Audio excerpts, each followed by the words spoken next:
magdala ng PowerPoint. Although na-meditate ko yung mga talata na aking ibabahagi sa umagang ito. So, gagamitin po natin yung teksto ng ating pong theme sa conference na ito, which is yung unity based on the fact that we have one Lord, one body, one spirit, at yung mga iba pang basihan ng ating pagkakaisa. So I would like to read so that makita po natin yung konteksto.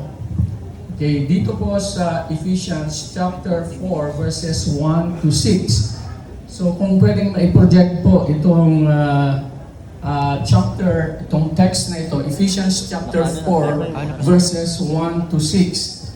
Ang sabi po rito, "Therefore, as a prisoner for the Lord, I encourage you to live as people worthy of the call you have received from the Lord." At ito yung tinake up ng detalye ng ating naunang tagapagsalita, si Pastor Emil, at talagang na-discuss ng maganda yung walking worthy of our calling. Ang sabi po rito sa verse 2, "Conduct yourselves with all humility and patience, accept each other with love." And ang sabi doon sa verse 3, "And make an effort to preserve the unity of the Spirit with the peace that ties you together." Okay, verse 4, "You are one body, one spirit, just as God also called you in one hope. There is one Lord, one faith, one baptism, and one God and Father of all, which is over all, through all, and in all." So gusto kong magsimula po doon sa verse 3 bilang siyang tema na meron po tayo, pagkakaisa sa katawan ni Kristo. Ang sabi po doon sa verse 3, "Make every effort to preserve the unity of the Spirit." Make every effort to preserve the unity of the Spirit. So dito makikita po natin na yung pagkakaisa sa katawan ni Kristo is something that is already achieved by the Lord Jesus Christ. Isang bagay, yung pagkakaisa sa katawan ni Kristo ay isang bagay na tapos na at nagawa na ng ating Panginoong Jesus. Kung nagawa na, tapos na, na-accomplish na, na-achieve na ng Panginoon yung pagkakaisa sa kanyang katawan, ano pa ang ating kailangan gagawin? Ang sabi po doon, keep the unity of the Spirit.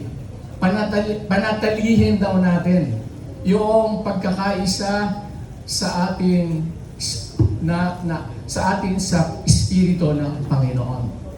Amen? Panatilihin. Keep the unity. Sa ibang version, preserve the unity. Sa ibang version, I maintain the unity. Meaning, in the body of Christ, if you are truly part of the body of Christ, kung totoong ikaw at ako ay bahagi ng katawan ni Kristo, we will not work for unity because it is already achieved. What we will do is, we will make unity something that is functional and working in the body of Christ. Amen? Amen. To keep, preserve, and maintain the unity means that pagaganahin natin, gagawin natin yung pagkakaisa sa katawan ni Kristo na mahayag at gumagana yung pagkakaisa. Amen? Sapagkat ang pagkakaisa ay ginawa na ng Panginoon. Kaya lang, para mapanatili natin, para mapagana natin ang pagkakaisa sa katawan ni Kristo, merong inilatag na mga sandigang basihan ng pananatili ng ating pagkakaisa. At yun po yung nabanggit doon sa mga susunod na talata. Sabi dito, you are one body. Okay? Kailangan ito ay makita na basihan ng pananatili ng ating pagkakaisa. We have to understand that we are one body. Kailangan maunawaan natin, tayo ay iisang katawan.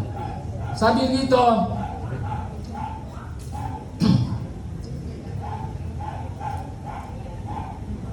there is one Lord.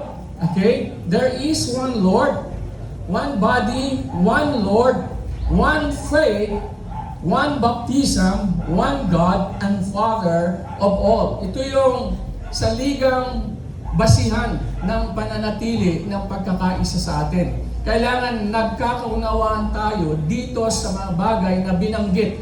This is the minimum requirement for us to believe together. Minimum requirement. Maraming dapat maraming mga pinapaniwalaan tayo bilang mga mananampalataya ng Panginoon. Kaya lang, itong binanggit dito, minimum requirements ito para mapanatili natin ang pagkakaisa sa katawan ni Kristo. Amen po ba? Ibig sabihin, ito ay mga mahalagang bagay na dapat paniwalaan nating lahat. Yung mga nabanggit po rito. Sapagkat sinasabi po sa salita ng Diyos, how can two walk together if they do not agree? Amen? Paano silang lalakad sa iisang direksyon kung sila ay hindi nagkakasundo sa kanilang mga pinapaniwalaan? Merong mga major things na dapat po nating paniwalaan. May mga minor things, kahit nagkakaiba tayo, okay lang. Amen po ba?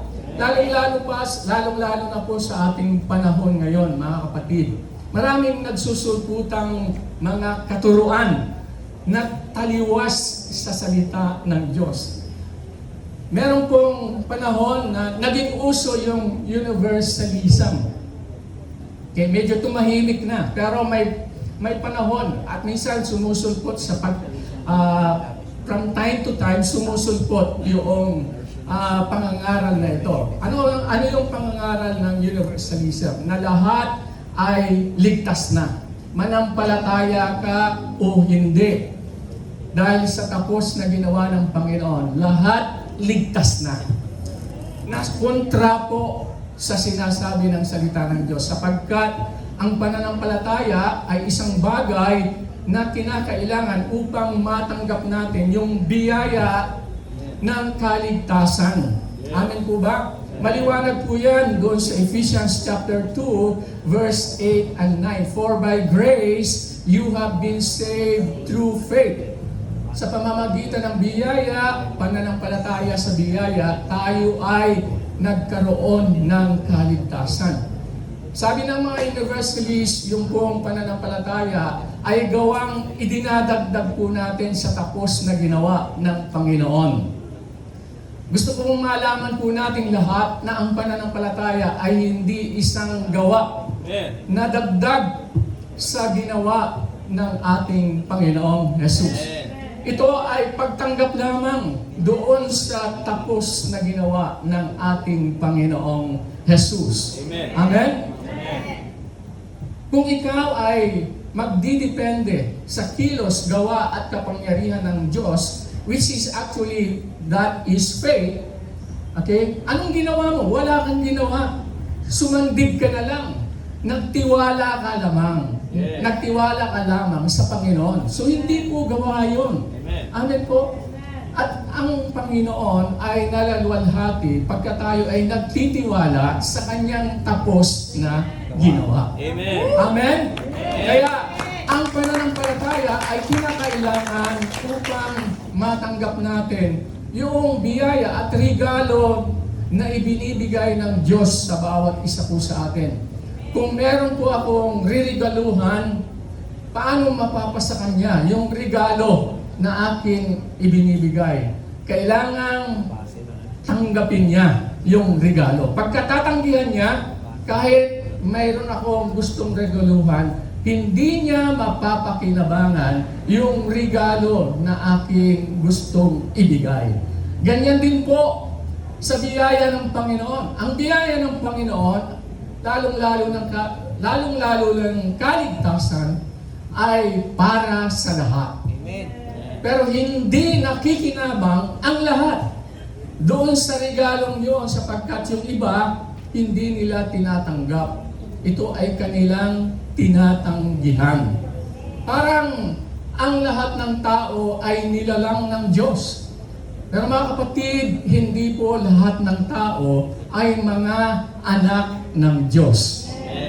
Sino yung mga nagiging anak ng Diyos? Sila yung mga naniwala at tumanggap sa kanyang bugtong na anak at sa kanyang tapos na ginawa. Maliwanag po yan doon sa John chapter 1 verse 12. But as many as receive Him, to them He gave them the right to become children of God, even to those who believe in His name. Amen. Sa lahat ng tumanggap, binibigyan ng karapatang maging anak ng Diyos. Yes. So kung hindi ka tumanggap at naniwala sa pangalan ng Panginoon, hindi ka nagkakaroon ng karapatang maging anak ng Diyos. Yes. Amen po ba? So lahat nilalang ng Diyos, pero hindi lahat ay anak ng Diyos. Purihin ang Panginoon, lahat ng nandito ay mga anak ng Diyos. Amen. Amen! Sapagkat tayo ay tumanggap na niwala sa Panginoon at sa Kanyang tapos na ginawa. Meron namang lumalabas na katuruan ngayon na iba ang Israel sa mga hintil kahit sila ay mga nanampalataya na sa Panginoon. Iba ang body of Christ, iba ang Israel. Maliwanag po sa sinasabi ng salita ng Diyos, ang lahat ng nanampalataya sa Panginoon, pinag-isa na. Amen? Maging ikaw ay Hudyo, ikaw ay hintil, pare-pareho kayong bahagi ng katawan ng Panginoon. Amen. Sabi nila, merong ibang gospel para sa Israel. Iba ang gospel para sa mga hintil. So ano ang nangyari? Nagkaroon ng dalawang gospel. Amen? Kaya nga, napakahirap na makipag-isa dito sa mga grupong ito. Okay? Maaring sila ay bahagi ng katawan ni Kristo sapagkat maaring totoo na sila ay nanampalataya sa Panginoon at sa tapos niyang ginawa. Kaya lang dahil sa pagtuturo na ginagawa nila, nahihirapan tayong mapanatili yung pagkakaisa sa kanila. Amen, amen po ba? Kasi ang sabi po rito, keep the unity on the basis of these teachings that has been mentioned. On the basis of the attitudes na nabanggit doon sa verse 2. Amen? At yung essential attitudes para mapanatili natin ang pagkakaisa, nawala na rin sa kanila. Talagang ayaw na nilang respetohin yung paniniwala na meron tayo at ipinipilit yung kanilang pananampalataya, paniniwala na nakabase yung interpretation nila sa iisang verse. Amen? Iisang verse yung kanilang basihan ng interpretation ng buong Biblia, rightly dividing the word. Amen? Pero yung basihan nila, actually, yung meaning ng rightly dividing the word is rightly handling the word. Kung babalikan po natin yung Greek word, it means rightly handling the word, not actually rightly dividing the word. So makikita po natin dito, sabi nila, ang pinapaniwalaan nila ay yung 13 sulat ni Pablo. Lahat ng mga iba pang mga aklat sa Biblia, maliban sa 13 sinulat ni Pablo na mga epistles, mga letters, para sa Israel lahat. Hindi applicable sa ating mga hintil. Kaya, dapat nagpapagawa na lang sila ng Biblia na 13 aklat lang. Yung kanilang Biblia sapagkat yun lang ang basihan ng kanilang pananampalataya. That's why it is important that we keep on checking yung mga nakalista po dito. Meron na namang lumalabas na katuruan. Iba ang Diyos na si Yahweh sa Old Testament. Doon sa Diyos na El Elyon sa Bagong Tipan. Yung Diyos sa Lumang Tipan, He is a cruel God. Yung Diyos na El Elyon sa Bagong Tipan, He is a gracious God. Kaya ano sabi rito? We have one God, the Father of all, who is over all and in all. Amen po ba? Ang ibig sabihin, isang Diyos na meron tayo sa luma at sa bagong tipan. Bakit medyo iba ang dealing ng Diyos natin sa lumang tipan base o kontra dito sa bagong tipan? Because God is operating on the old covenant. In the old covenant, if you are obeying God, you are blessed. If you obey God, you are blessed. If you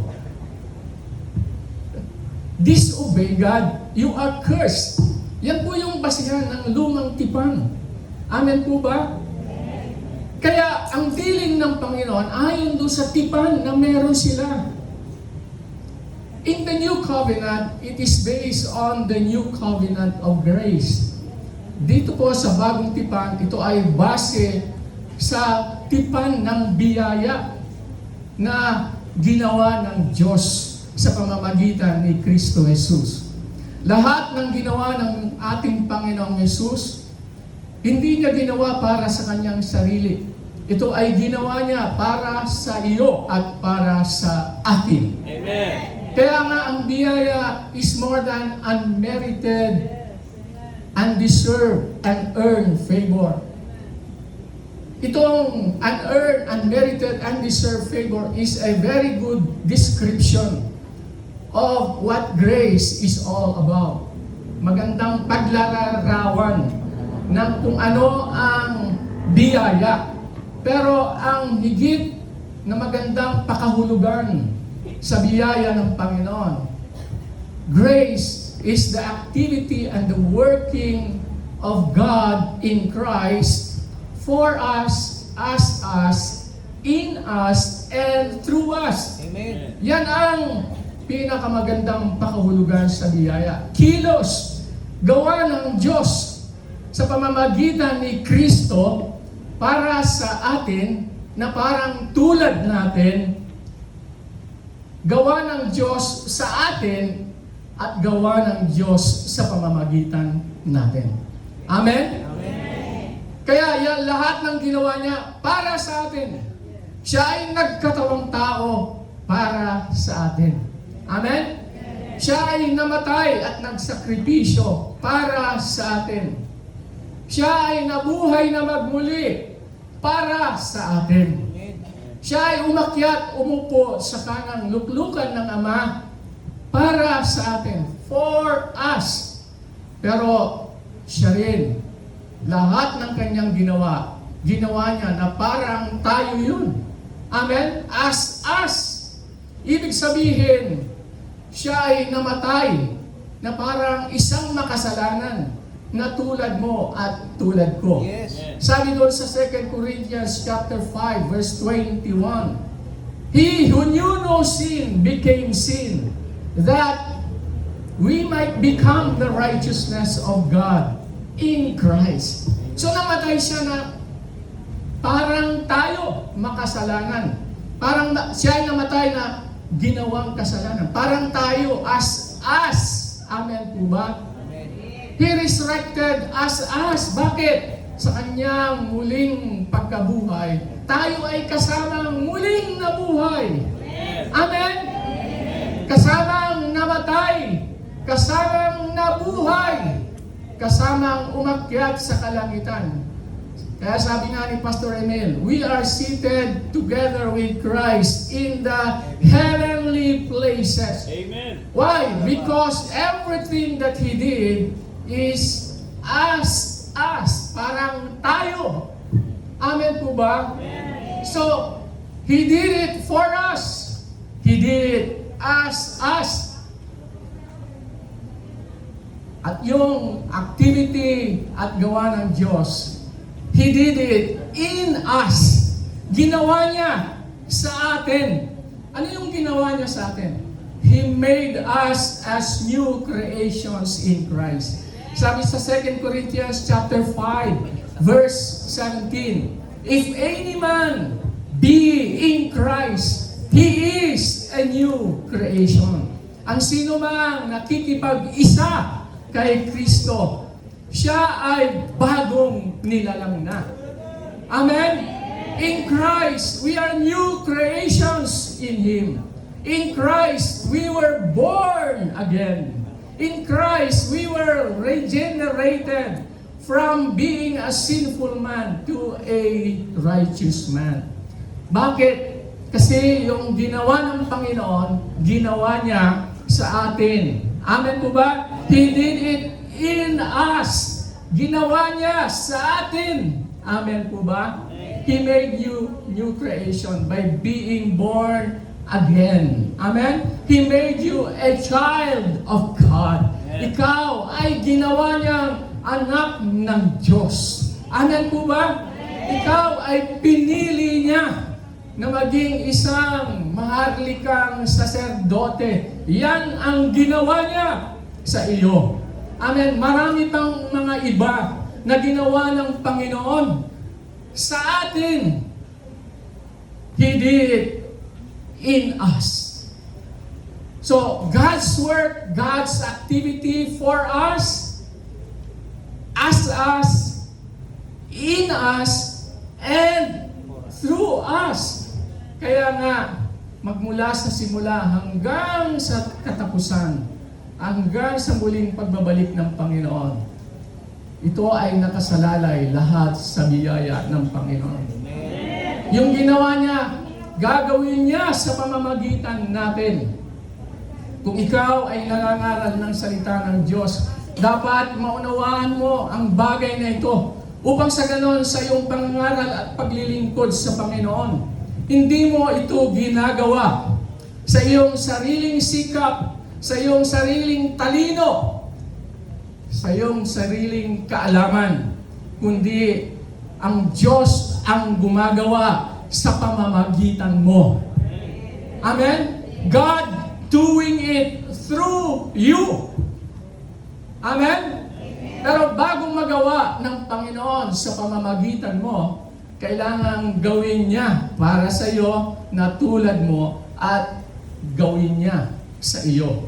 Pagka ito ay nagawa na ng Panginoon, lahat ng bagay na makakalulhati sa Kanya, magagawa niya sa pamamagitan mo. And that's why there is nothing to boast. Walang pwedeng ipagmalaki ang sino man sa atin. Anuman yung achievement na nagawa sa pamamagitan mo. Bakit? Sapagkat ito ay gawa ng Diyos sa pamamagitan mo. Ikaw ay isang channel lamang ng Panginoon. Ikaw ay isang instrumento lamang ng ating Panginoon. Amen? Amen. That's why we can be at rest even while we are doing the Word of God. Pwede tayong makapagpahinga dahil pagka ito ay sa pamamagitan ng iyong sariling gawa, mapapagod ka. Pero pagkagawa ng Panginoon sa pamamagitan mo, hindi ka mapapagod at hindi ka magsasawa na maglingkod sa ating Panginoon. Amen? It is all about the grace of God, mga kapatid. Ito ay tungkol sa biyaya, kabutihang loob at kagandahang loob ng Diyos. Amen? So, yung pananampalataya, one faith that we have is also the basis of maintaining unity. Our faith is not in our own faith. Ang ating pananampalataya ay hindi sa ating sariling pananampalataya. Ang pananampalataya natin is nakabase sa katapatan ng Diyos. Our faith is in the faithfulness of God. Amen. Amen? Our faith is in the faithfulness of God. Minsan, tayo ay nagtitiwala sa ating sariling paniniwala. Mali po yun. Ang paniniwala at pananampalataya natin ay sa katapatan ng Diyos. Our faith should always be based on the faithfulness of God, sa katapatan ng Diyos. Why? Because if we base our faith on our own faith, it will fail. Kayo ay mabibigo, ako ay mabibigo, sapagkat yung pananampalataya natin ay pabago-bago. Amen? Pero pagka ang ating pagtitiwala ay nakabase sa katapatan, sa pag-ibig at sa biyaya ng Diyos, meron kang security. Why? Because the faithfulness of God doesn't fail. Amen? Hindi pumapalpak ang katapatan ng Diyos. Hindi pumapalpak ang pag-ibig ng Diyos. Ang pag-ibig natin pabago-bago. Amen?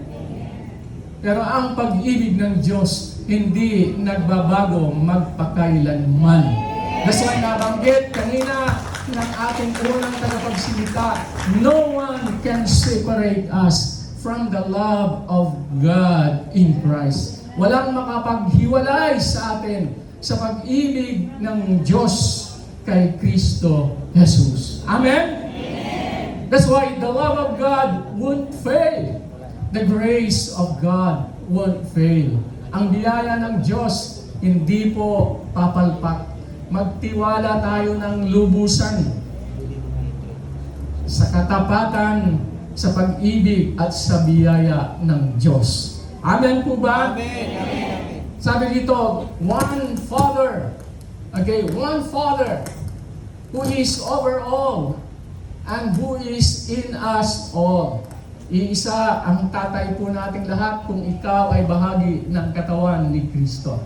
Amen? Walang ibang Diyos sa lumang tipan at walang ibang Diyos sa bagong tipan. Ang dealing lang niya ang nagbago because He was operating on different covenant. Amen? Different yung kumbaga sa laro. Meron pong hello. Hindi na marinig.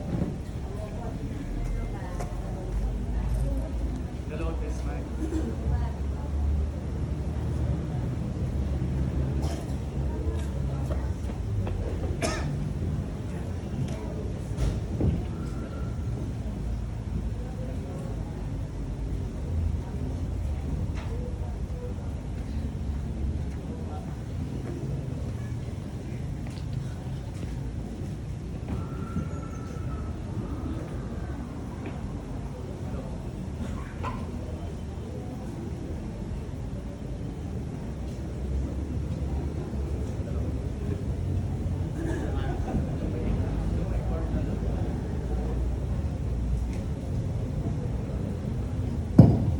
Hello.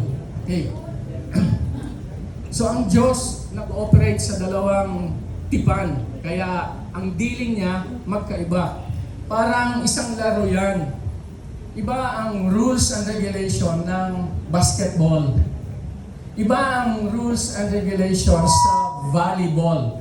Hindi mo pa pwedeng dadalhin yung panuntunan ng basketball sa volleyball. Amen?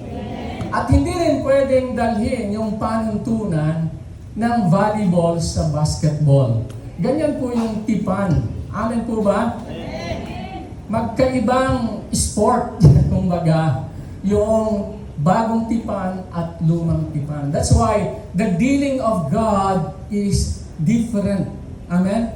But the God we have of the old covenant and the new covenant is the same. Amen? Praise God, sapagkat yung lumang tipan na dating basihan ng dealing ng ating Diyos ay natapos na. Amen? Natapos na. Ibig sabihin, yung old covenant dealing ng God is something that is temporary. Yes. Pansamantala. This is just to prepare the people of God, leading them into the new covenant. Amen? Yes. Sapagkat yung kautusan, ang layunin po nito ay ipakita na tayo ay mga makasalanan. Ang layunin nito ay para ipakita yung perfect standard ng Panginoon. Kaya nga walang pwedeng makabot sapagkat ang standard ng Panginoon is perfection. Amen? Ang layunin ng kautusan ay ituro tayo. Sabi doon sa salita ng Diyos, the law is our tutor until the fullness of time. Amen? Ito ay pansamantalang tagapagturo natin hanggang sa dumating ang Panginoong Jesus. Amen? Nung dumating ang Panginoong Jesus, tinapos na niya ang lumang tipan sapagkat ang bagong tipan ay kanyang ginawa na para sa atin. Amen? Kaya mga kapatid, sa ating panahon, tayo ay nabubuhay sa ilalim ng bagong tipan. Purihin ang Diyos. Amen?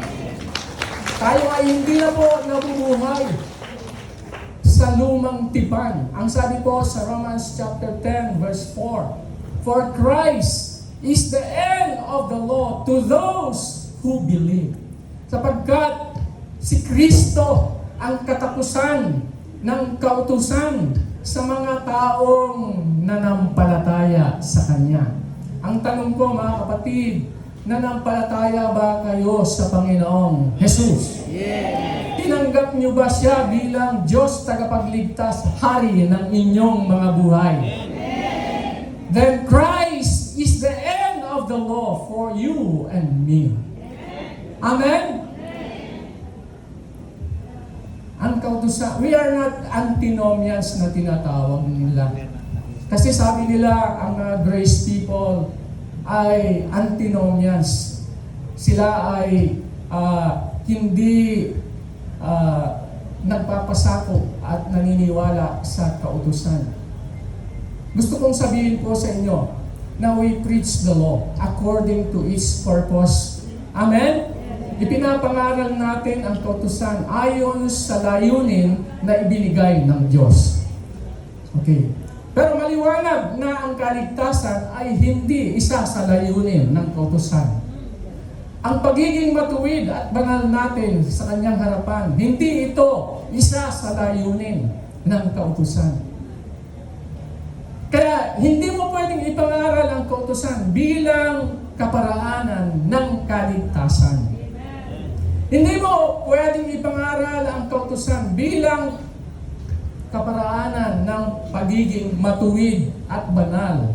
Hindi pwedeng ipangaral ang kautusan upang tayo ay maging mga bagong nilalang, upang tayo ay may panganak na muli. Iisa lang ang pwedeng mag-accomplish niyan.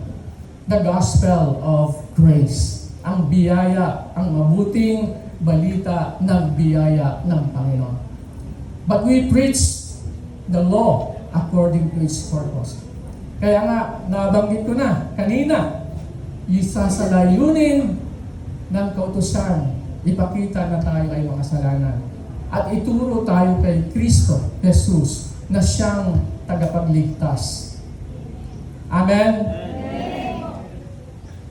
When you preach the law according to its purpose, you actually establish the law. Yun po yung binabanggit doon sa Romans. Amen? But when you preach it outside of its purpose, ililigaw mo ang iyong mga tagapagkinig. Kaya hindi po natin pwedeng ipangaral ito sa mga bagay na hindi itinakda ng Diyos. Another basis of our maintaining unity, preserving unity in the body of Christ, one Spirit. Lahat ng nanampalataya sa Panginoon, pinapanahanan ng iisang Espiritu. Ang Espiritu na nananahan sa akin, hindi iba sa inyo. Parehong Espiritu. One Spirit. Amen po ba? We are sealed by one Spirit. We are led by one Spirit. Tayo ay pinapatnubayan, ginagabayan ng iisang Espiritu. Purihin ang Panginoon sapagkat meron tayong gabay, patnubay, nananahan sa atin. Amen? Which do you prefer? Kayo ay gabayan ng kautusan o gabayan ng Espiritu ng Diyos? Amen? Pagka kautusan ang magagabay sa inyo, it becomes a very complicated map that you can find actually where you are going because you cannot be perfect through the law. Amen? You will always fall short of the glory of God. Hindi ka aabot sa pamantayan parati ng Diyos. Pagka mayroong isang complicated map at isang tourist guide, ano ang pipiliin mo para makarating ka sa iyong destinasyon? Pagka complicated map, maliligaw ka. Amen? Pero pagka tourist guide, na pabalik-balik na doon sa lugar na yon, tiyak makakarating ka. Ganyan ang ating Espiritu ng Diyos. Amen? Siya ang gumagabay sa atin. We are not using any more map, but we are using a guide in the person of the Holy Spirit. And He won't fail. Amen? Hindi siya papalpak sapagkat siya ay Diyos. He is omnipresent. He is omniscient. He is all-powerful God. Just like the Father and the Son. Amen? One Lord. That is the Lord Jesus Christ. Ang Panginoon na tinutukoy dito ay ang Panginoong Jesus. Siya ang sentro ng ating pangangaral. Siya ang buod ng mabuting balita na ating dinadala saan man tayo maparoon. Jesus Christ alone. Amen? Siya lamang at wala nang iba. Hallelujah! Praise the name of the Lord. Kaya nga mga kapatid, simple lang po ang mensahe po natin. Ang pagkakaisa mapapanatili natin base sa sandigang basihan na inilatag ni Pablo doon sa mga succeeding verses. One faith, one Lord, one God, the Father over all and in all, one baptism, one faith, one Spirit. This is the very minimum requirement for us to be able to preserve the unity in the body of Christ. Kaya nga, sabi ko kanina, nahihirapan tayong makipag-isa doon sa mga ipinipilit yung pangangaral na naiiba sa salita ng Diyos. Amen? Meron ding essential attitudes na binabanggit po rito upang sa ganon mapanatili natin ang pagkakaisa sa katawan ni Kristo. Binanggit doon yung patience, yung gentleness, yung love. Isasalapon ako doon sa mga nangangaral at ipinipilit yung pangangaral doon sa iba. Nawala na yung attitude of gentleness.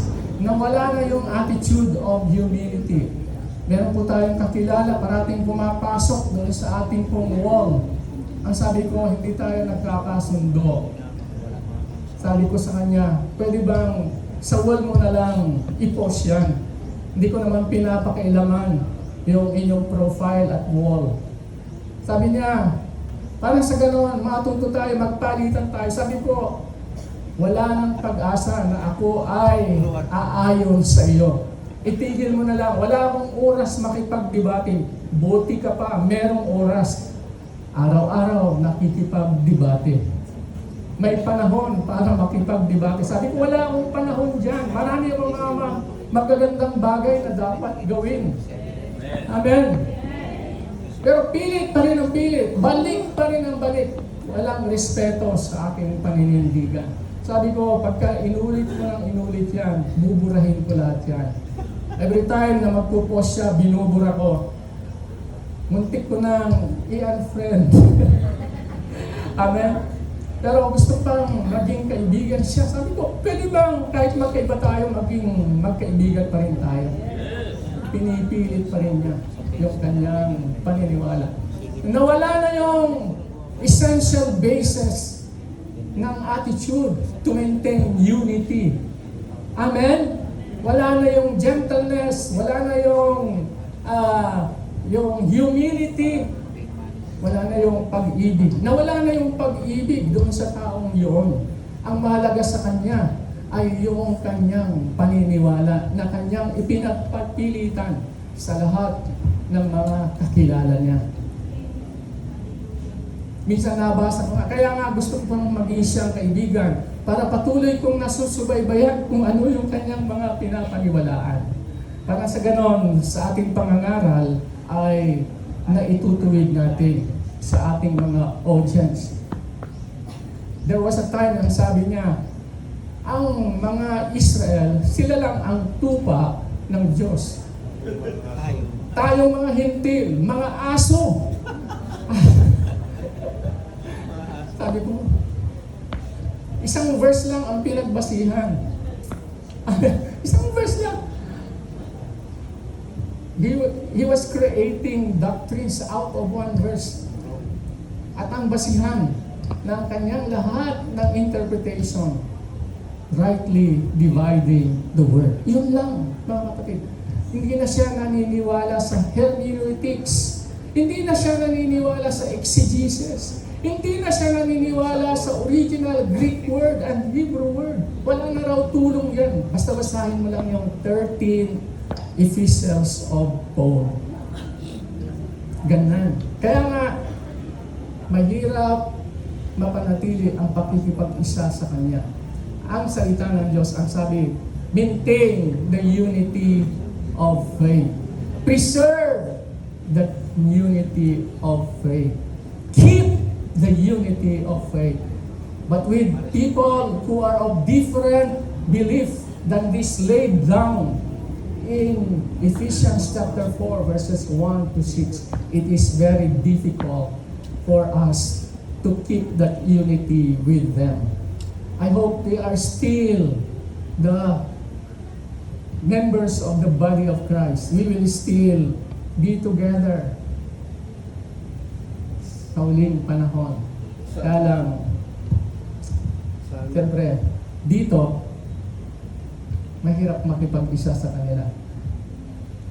How can two work together if they do not agree together?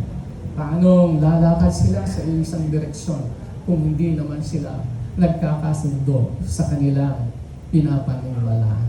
Amen? Amen. So, yan po. Sabi ko nga po sa inyo, hindi tayo nakapag-prepare ng PowerPoint. I just simply went through the passage in Ephesians chapter 1, chapter 4, verses 1 to 6. Tayo po ay manalangin. Ama, Diyos na dakila, purihin ka, sambahin ka, luwalhatiin ka. Salamat po, Panginoon, sa pagkakataon ito na kami ay tinipon mo na mga anak mo, Panginoon.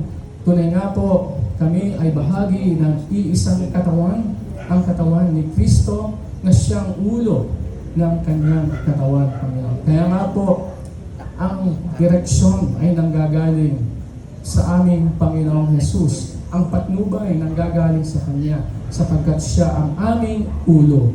Salamat, kami ay pinagkakaisa mo sa umagang ito at ang dalangin po namin, Panginoon, Tunay nga po, Panginoon, manaig ang kababaang loob, manaig ang kahinahunan, manaig ang pag-ibig sa bawat isa upang aming mapanatili ang pagkakaisang iyong na-achieve na, nagawa na doon sa krus ng Kalbaryo. Purihin ka, sambahin ka, walatiin ka. Ito po ay aming samot dalangin sa pangalan ng aming Panginoong Hesus. Ang lahat ay magsabi ng Amen! Amen! Praise God!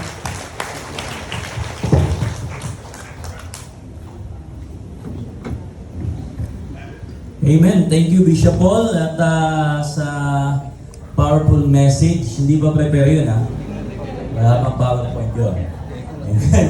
Praise God. But we are blessed dun sa mga narinig natin. No? Una, Pastor Emil, that we can now walk in the worthy of our calling because of the one message. Ano yung one message? The gospel, the death, burial, and resurrection of Jesus. And then yung kay Bishop Paul, yung ating keep the unity through the bond of peace. Okay, so praise God. Sa mga nais magkape, meron pa po tayong mga kape at mga biscuit doon, mga pwede natin pong pagsalusaluhan. And then, sa mga nais mag-CR, nandun lang po yung ating CR sa gawing kanan. And I am blessed to announce that yung attendance natin is umabot ng 180. Sulat doon sa sinama ko, ilan tayo? 180. So praise God, overflowing. So wala na tayong break. Let us move forward sa ating third and last speaker. Yan. So, pwede na po. Pwede na. Yan. So, bago natin sige po. Pakilala na po natin yung ating third speaker. Siya po ay mula sa bayan ng Marikina, ang senior pastor ng Gospel of Christ Church. Iba sa inyo, kilala na siya. At siya po ay kasama din natin sa Light Center Rizal. Ang minamahal na pastor ni Jesus. Tawagin po natin ang tagapagsalita ngayong huling tagapagsalita sa atin, Pastor Nestor Montes. Palakpakan natin si Jesus! Thank you po. Thank you po. Thank you po, Bishop Abel. Thank you po sa Victory. Tama ba? Victory of Christ Church.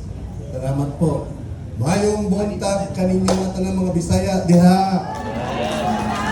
Taktak sa Ginoo. Ay. Praise the Lord. Magandang umaga po sa inyong lahat. So tayo po ay dumako sa pagbubulay ng salita ng Diyos. Dinideklara ko ang